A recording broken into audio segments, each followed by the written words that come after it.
चंद्रपुरातही लाडकी बहीण योजनेचे पैसे जमा होण्यास सुरुवात झाली आहे। शिवसेनेकडून मिठाई वाटत आनंद साजरा करण्यात आलाय आणि महिलांनी मुख्यमंत्र्यांचे आभार मानले।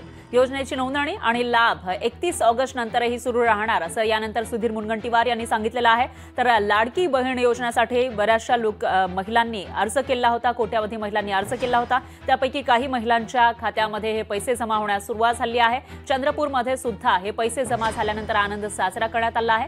तर योजनेची नोंदणी आणि लाभ 31 ऑगस्ट नंतरही सुरू राहणार असल्याची ग्वाही मंत्री सुधीर मुनगंटीवार यांनी यानंतर दिली।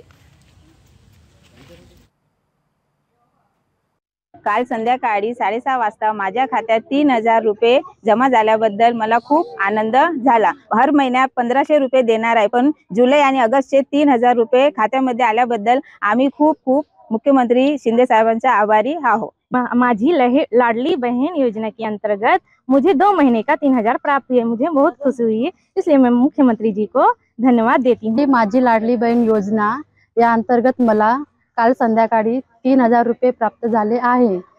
याबद्दल मी मुख्यमंत्री साहेबांना धन्यवाद करीत आहे। चंद्रपूर जिल्ह्यामध्ये माननीय मुख्यमंत्री माझी लाडकी बहीण योजनेमध्ये 2,81,000 अर्जाला अध्यक्ष म्हणून मी मान्यता दिली आणि मला एका गोष्टीचा आनंद आहे की साधारणतः प्रशासनाने अतिशय उत्तम काम करत जिल्हाधिकारी असेल किंवा त्यांचे सर्व सहकारी 2,81,000 अर्जांना आम्ही मान्यता देतोय।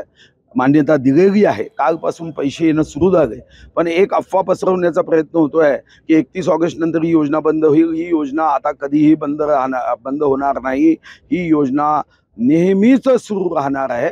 31 ऑगस्ट नंतर सुद्धा अर्ज भरता येईल आणि त्यांच्या अकाउंटमध्ये पैसे येणार आहेत। लोकशाही मराठी ऐका, पहा, जागरूक रहा।